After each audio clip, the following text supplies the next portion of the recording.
Here's my dilemma. I want to install macOS on my G5 here from 2004, but the problem is if I make a dedicated 20 to 30 minute video about just installing macOS on this system, chances are not everyone's going to want to watch it. So to keep things interesting, we're still going to install macOS on this, but at the same time, while we're waiting for it to install, we'll be reacting to a video talking about 2000s technology, and we are actually using 2000s technology to record this video. And the camera I'm using to record this video is an iPhone 4. So even though that's 2010, it's still pretty close in line with the time period here. With just one press of the power button here, we can power up the whole system. We'll be installing macOS Tiger using a FireWire capable hard drive because this is the superior standard of the 2000s and it's going to make the install go a lot faster. So far it's looking good. And now we wait. So if you've ever wanted to look at 2000s technology, you probably looked up on YouTube using old technology, 2000s technology, something along those lines, to see when tech was actually translucent and awesome. And chances are you've probably seen a video just like this, using 2000s technology for a week. Now we're going to be looking at this video here because, well, it has over 1 million views, and I'm interested to see what they actually did for the challenge here. There's a problem right here in the thumbnail. We haven't even started the video and there's already a problem. So I actually have an iPod right here. If you turn it this way, just like in the video, where's the headphone jack? That's not where it goes. The headphone jack is at the bottom. The 2000s are back, starting with this camera. And with that, welcome to the 2000s. This camcorder is a Sony so we have, first off, was when it was originally released. This is obviously a camcorder. In 2000. This is from 2006. So if you're talking about, 2000s tech, there is a huge difference between stuff from 2000 to like 2003 or even 2004, and then 2005 onwards. It's completely different. And so far, this camera already looks way more like above the average consumer budget because in the 2000s, tape cameras were still the thing. Yeah, first camcorder to use SD cards. Okay, who actually had SD cards at the time that was beyond like 32 megabytes? Because flash storage back then was expensive. Back in these days, you were probably still using mini DV tape, or if you were even more on a budget, digital 8 or high 8 tape. Camcorder to use SD card, and the cost of these in modern day is about £100. Everything on my desk. So with that, let me introduce you to its replacement, the iMac G4. Now we're on to the computer here. iMac G4. It was not a cheap computer at the time, very revolutionary. But the thing is, this was not a cheap computer. If you were using a PC, most people probably had a standard beige PC, or maybe, a beige PC with some translucent plastics, because those did exist at the time. But right now, like I said, we're using a 2000s system, but it's from 2006. This Mac Pro is still in the 2000s, but it's completely different compared to this PowerPC based Mac. Now with this system, you can still do stuff with this iMac, but you're using a 2006 camcorder, but a 2002 computer. If you're going to do a challenge like this, it's better to stay within one part of the time period here, because chances are this system is probably not the best to use with your SD card capable camcorder, considering this doesn't even have an SD card slot. $999. It comes with a 15-inch flat screen display, and I picked this up on eBay for £40. Most people probably had an iMac G3 at this point if they really had a Mac, because that was the budget option. Or even an eMac G4. It's very yellow. It's literally orange. But come on. Yeah, that's not the original mouse. That's a Mighty Mouse. It's a mouse. At least it's not yellow. And I set the 22-year-old computer up for the first time. Oh, it's working! It's working, guys! It's straight on. It's working. Very excited to start using this, but before we do that, I'm going to start setting up our other stuff first. Now, for the next few things, I'm going to... This might actually be Tiger, which is what we're installing right now.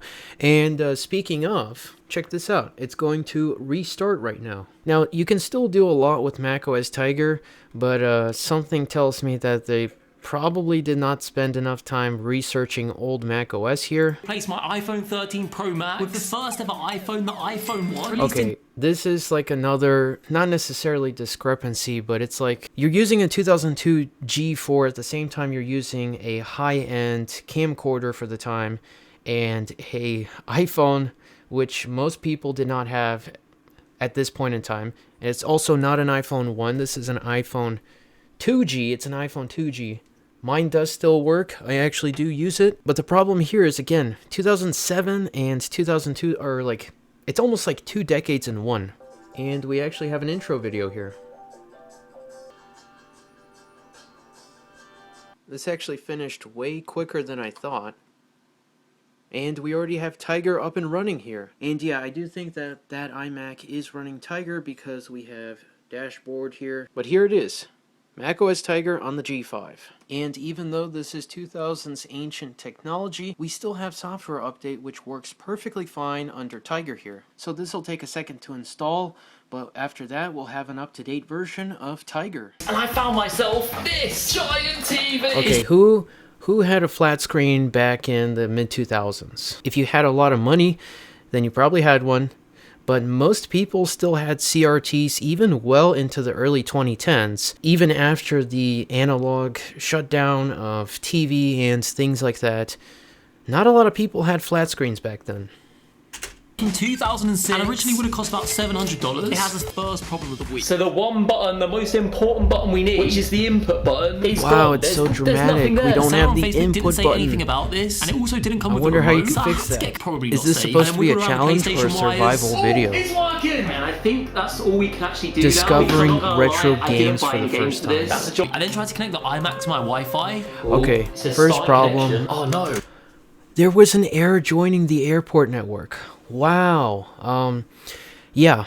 If your network isn't configured for WPA2 backwards compatibility, chances are your older versions of macOS are probably not going to work. First airport card, which only supports up to wireless G, I think. It says there was an error joining the airport network, my Wi-Fi. So I tried to Google the error message on my iPhone 1. The Google search what? Can't open page. Okay, this is another problem which you can easily fix. Maybe not on the 2G, but on older devices here. If you have a jailbroken device here with Cydia installed, you can do a lot more with this, and especially in today's day and age, you can get a lot more functionality out of these old devices if you jailbreak. And I'm going to guess that that device is not jailbroken at all. To buy an Ethernet cable and also buy internet cable. Games. Wow. Right now, I've got a computer with no internet. You know, the stuff with videos like this is that I understand why they do like a drop-in replacement, like they switch it without any problems whatsoever, but it's getting to the point where if you don't do a little bit of research and a little bit of preparation, you can't do anything with this. This also needs to restart now because the updates are installed. But the thing with these drop-in replacements essentially is that if you don't do preparation, you can't do anything with these systems. At least not easily. I mean, you can still technically connect to some older websites. You could still like use a modern system, download what you need, if it's like older apps, games, whatever, put them onto the older devices, and then you'd be fine. But if you don't do that, if you don't have any way of like making sure, thank you, Power Mac, if you don't have any way of making sure that your system is actually capable, then you're not going to be able to really do anything with it. Channels and a PlayStation 2 with no games. Yeah, we had no games, but we did have one thing that does work on PlayStation 2. Yeah, you could have bought some games beforehand. DVDs. My parents still have mine and my sister's old collection from our childhood. So I looked. So guys, it is now the next day. I've just woke up. This is only day 2. And these were the games that I picked up. Pro Evolution Soccer 2008. It literally only cost 50p. And then we got the most expensive PlayStation 2 game in the shop for £25. Didn't it go up in price? Oh, Safari can't connect to the page. Well, you know what? If we go to apple.com here, you can see, yeah, it can't connect to the page. Oh no. And this is a newer version of Safari. But my ancient technology has Firefox working just fine. So that's what we're using to watch YouTube here. There you go, let's search that. Is there any... Oh, that one! Look, with old Safari here, you can still open up Macintosh Garden without a problem. And here you can download, you can actually install applications here. But I'm guessing that he didn't even do that either, so... And we had another problem. No memory card in the PS2. If you wish to save your game data... No memory card? So he has a PS2, he got the games, but he doesn't have a memory card? So insert a memory card, or press to continue out saving. I have to get a memory card now. Is that another... And as for the iMac here, we're going to run software update again. And we do actually have some extra updates here, so we're going to let this run also. Now, this is the type of mouse that his iMac should have. I just want to play this. You could have done 5 seconds of research while you still had your modern Mac. So I had to look at this. Yeah, the graphics were shocking, but this is as good as it got in the 2000s. And it was better than nothing. So I played it for a couple of hours. No, because PS3, Xbox 360, wow, knockoff memory card. Let's go. Anyone that's never... My new phone, a flip phone. This is a Motorola. This has to restart again. Call me, I just want to test something. Don't hang up, I'm gonna hang up. Okay. Hello? Yes! Oh, he almost dropped it. He opened it and he almost dropped it. Luckily for me though, it did import. However, it did in the end only import 2 of the clips when I tried to import 4. And that took exactly 2 hours and 52 minutes. Basically 3 hours.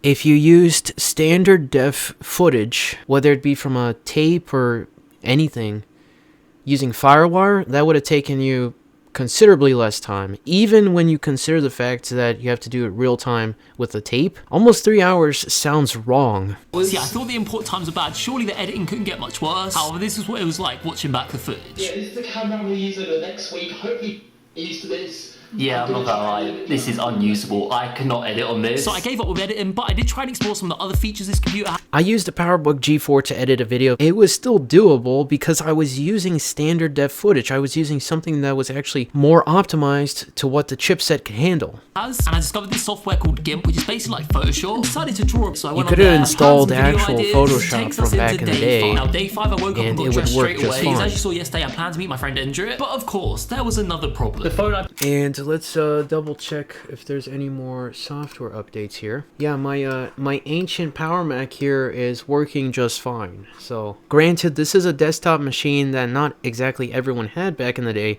but even with the iMac, you could still do a lot more with it than what he showed off in the video. And we do actually have some more updates. Again. It's fully just died on me. But the way I introduce you to the 2000s music player, the iPod Nano. This iPod was released in 2006 with a retail price of $149. It's got a 2 GB memory. It's like the one I showed off right here. Songs, and I bought this on eBay for £10. You could also use your iPhone as an iPod. I mean, that's literally part of the thing that Steve Jobs introduced us with. And the PSP. Okay, why is he just now introducing the PSP? You could also play games on your iPhone also. Day 6, this feels like it's a little bit stuck on what I should do. The technology we've got, we've pretty much completed. So yeah, today I'm thinking I've got to get creative with what I'm going to do. I really need to think outside the box. Or should I say, think outside the house? Because I decided to go for a skateboard. But cookbooks are 2000s technology. Open this up. Oh my gosh, I've missed this. My PlayStation 5. It's good to be back. The console that has no games. The thing I've 100% missed the most. And that might be. And that's the end of the video, which 2000s technology for a week. Let's see, what do I have around me here that I actually use that is from the 2000s? This display, this system, this G5, that hard drive, this stereo system.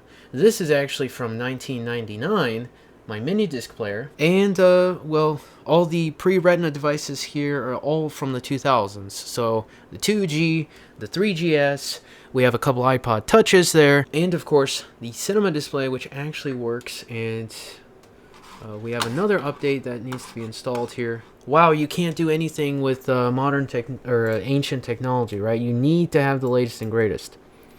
And I'm actually going to look at some of the comments here. He treated it like a survival video. That's pretty accurate. Prefer the 2006 camera quality over the 2024 version. That is actually a pretty good statement about the games. This is as good as it's got. Yeah, Half-Life 2 from 2004.